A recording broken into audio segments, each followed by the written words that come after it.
Now, forward momentum, what is forward momentum? Those of you that like science, is that they say the law of physics is that a body will continue in the same course of direction unless acted on by an external and opposite force. Yeah? That's what the law of physics says. So if you've got momentum going this way, unless you're acting on the momentum this way with an external force, it's going to continue going this way. So just try and make sure that there's momentum directionally for your business. Because the external force could be, a rejection of a loan. The external force could be a lot of things, but keep the forward momentum towards where you need to go. So the 3 things I'll tell you to do in an inflection point is these things are awareness drivers. Because when you get to inflection, you've got 3 outcomes. It's quite simple. The first outcome is that you can stagnate. Yeah?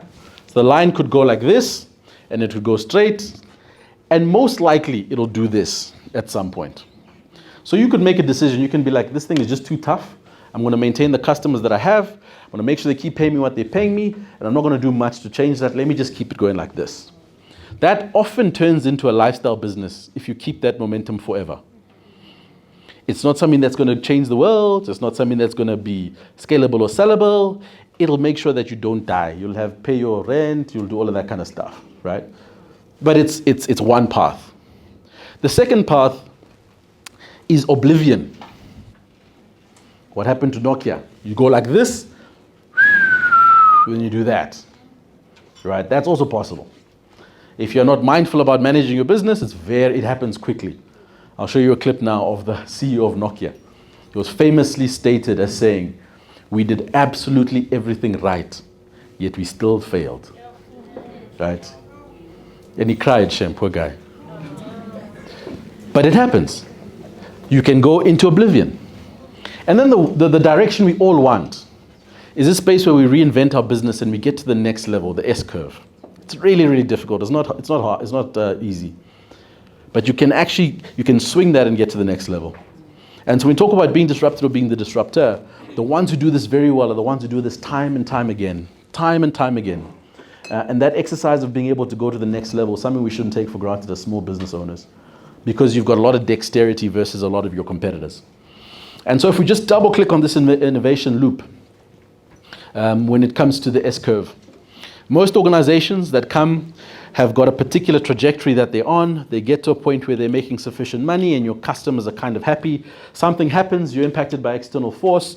You then go into panic mode and you have to think about, how do I respond to this? And then you typically go into a loop, right? An infinity loop. A loop of saying, how do I create new ideas? How do I test those ideas and define them? How do I make sure they're empathetic to solve my customer's problem? And how do I experiment with them so that I can make them new business, right? That loop is very important. It starts with ideation. Right now, you could be selling a particular service, and because you haven't taken your head out of the sand to understand what potentially AI can do for you, you're not creating ideas in line with the external force that could kill your business. So when you start thinking about this curve, think about ideas first. You have to create space to ideate, to think about, what can I be doing differently? What should I change? How should I be pricing? So ideation is the first part of being able to start responding to any kind of external force. As you ideate, you make sure that you gather insights on your customer. That's called empathy. So you come up with all the ideas in the world. If they don't solve for your customer, if they don't solve for the very person who is giving you money, and they're not solving for that in an empathetic way, then you are wasting your time. There's a lot of people who talk about client centricity. It's just a simple way of saying, if you are not solving for the person who's going to pay you money, you're wasting your time. So the ideas need to speak to that in an empathetic way. That then converts into experiments that you can start to run. It then can be things that refine and are defined over time. And as you figure out that it works, it helps you to come out of that curve onto a very different trajectory.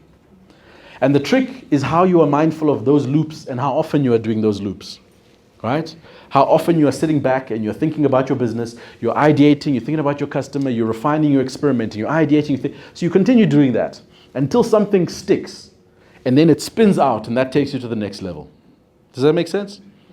So you have to systemize that. You have to create space for that in your business. And I know we are entrepreneurs, we just don't have time. But when they say you have to work on your business and in your business, this is the stuff you have to work on your business, right? Ideation is also best served when you've got other people around you. So don't ideate where on your own in a boardroom somewhere. You know, it's like, you know what an echo chamber is?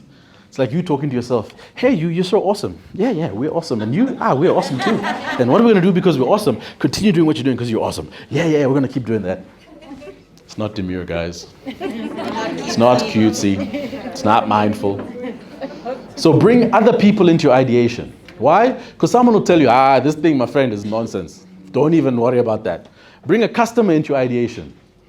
And say, hey, customer, I'm thinking about launching this wonderful thing. Very quickly, they'll tell you, you're wasting your time. But you could be sitting there, you're going, yeah, it's the right thing to do. Yeah, it feels good. Yeah, it feels like the right. You could be talking to yourself in an ideation where someone else should be talking to you. So ideation is best served with other people in that conversation. Now, it's a brave thing to do because all of us think that the businesses that we've built are amazing. We all should think that. And so when someone comes in and says, actually, this thing, it's not working. We don't like to hear that as entrepreneurs. It's not a nice thing. No one likes that. But that is the exact value that you need to be able to get yourself out of that curve where you could potentially go into oblivion to start seeing a new trajectory for you to succeed. Right? If Nokia took the opportunity to bring some of their customers into a conversation and ask them what they wanted just before 2007, I'm sure they would have understood that internet was becoming a thing. Right? I'm sure they would have understood that people were starting to access the internet and do things on the internet in a way that they weren't doing in the early 2000s. Now, because they became famous for Snake, there was a boardroom full of executives going, can we make it go through the wall and then come out again? Yeah, that sounds a good idea. And what about going through the sidewall? Yeah, that's also a good idea. So we should make the light brighter. Yeah, that's a good idea. Wrong conversation. If you had a consumer there, they would have said, yeah, it's nice, we like it. Yeah, it goes to the wall, it goes to the wall. But there's this thing I do, www, right? And they're going to go, but what about the snake? No, www, www, right? That's the echo chamber. That's us believing our own beep, beep. So it's very important. When you ideate, don't ideate on your own. Bring people around. And when you ideate and you have ideas, refine them, experiment, be empathetic, and start to spin out to a bigger point. So these three strategic curves, there's levers that you can pull on. And these are very practical things to do. As you're coming into the strategic inflection point, think about how you create what they call story vesting frameworks, which is just telling stories about what your customer wants to achieve. Understand who they are, give them personas, talk to them like they're real people, describe them, create pictures, and then say, what does Musa want to solve for every day? Well, Musa's thinking about life. He's worried about petrol prices, and you should be actually speaking to them like you're crazy, like they're your invisible friends, right? Story vesting is about that intimate understanding and expression of how you know your customer to be, behave, and want to solve for. So you should be so clear about that when someone asks you who you're talking to, you've got a very, very clear way of explaining that. You need to make sure that if you've got teams that you're working in and working with, they understand what you're trying to solve for. There's nothing worse as an entrepreneur, and we have this all the time. All of it sits in your head, and you're convinced about it, but you've got a whole 2, 3, 4, 5, 10 people that you need to make understand what is in your head. And until you make it deliberate in terms of how you take them on the journey and you align them to what needs to be done, often you can feel like you're the only one who's fighting in the wind and nobody is following, right? Why? Because sometimes it's difficult to help people understand what you're trying to do. The next thing is that when you start story vesting and when you start ideating, it also means you need to take all of your assumptions and put them in a bucket and close them in the bucket and then build a model or build an understanding or try something new and then see how that works before you go and you get your assumptions and then you put them back on the table and you run your business, right? So when you take your assumptions about what's made you successful already, when you take your assumptions around why people are buying your product, have the ability to put them inside a box and close it and then think about the world differently and then come back and take them out again. Right? It sounds silly, but it's very important. Because if you're not going to be able to do that, you're always going to be saying, yeah, but this is what we do. Why must I think about this thing? This is what we've always done. That's how our customers are. Yes, we know that. But in order for you to open up new ways of thinking, you need to be able to lock that away for a period of time and explore. They call it blue sky thinking. What if? And then come back to the thing, right? The second thing is that when you're in that point where you're experimenting and you're in the loop and you're creating all this wonderful new ideas, you need to make sure that it's happening quickly. We don't have all the time in the world. It shouldn't be one of those things that you are thinking for 12 months about something. It doesn't work that way. You need to make sure that those loops are quick. And when I say quick, you start the process, you end the process. Don't be the kind of person that is in a process, thinking about a process, about thinking about the process that you need to think about. Don't be that. Take the time, whether it's a day, Book the day out. Sit on a Saturday, start from beginning, finish, and move on. You know, sometimes as entrepreneurs, we are so busy that, you know, we think that we're going to do lots of little things all the time, and we don't finish anything. Right? You never finish everything. You start everything. You know, you're one of those people that's got like 99 tabs open. Close some tabs. Finish the task, close the tab. Right? So take the time. Saturday from 9 to 5. This is what I'm thinking about, what I'm doing. Invite people, get it done. As long as you do 1 hour here, 1 hour here, 1 hour here, try here. Number one, the quality of your thinking is going to be bad. Number two, you won't ever get done. So that really becomes important. Designing and testing, channel content. So if you can test things quickly, nowadays we've got this social media thing, which is wonderful. So sometimes you can test certain ideas. You may have loyal customers. Ask them the question. Is this something you would buy? Is this something you would do? Is this something you're thinking about? What does AI mean for you? You know, and your customer may say it means nothing, or they might say it means everything. But have the ability to be able to do that very quickly.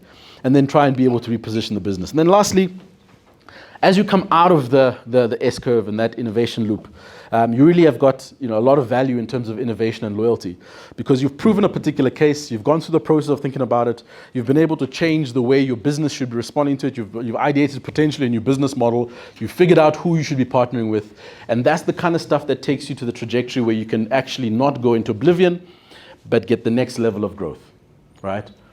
So this is all, I've broken it down, but it's actually just a moment in time. If you think about 2007, where Nokia missed this moment, they weren't mindful. They weren't cutesy. They weren't intentional about understanding what was happening outside the organization. So make sure that this innovation loop is baked into how you think.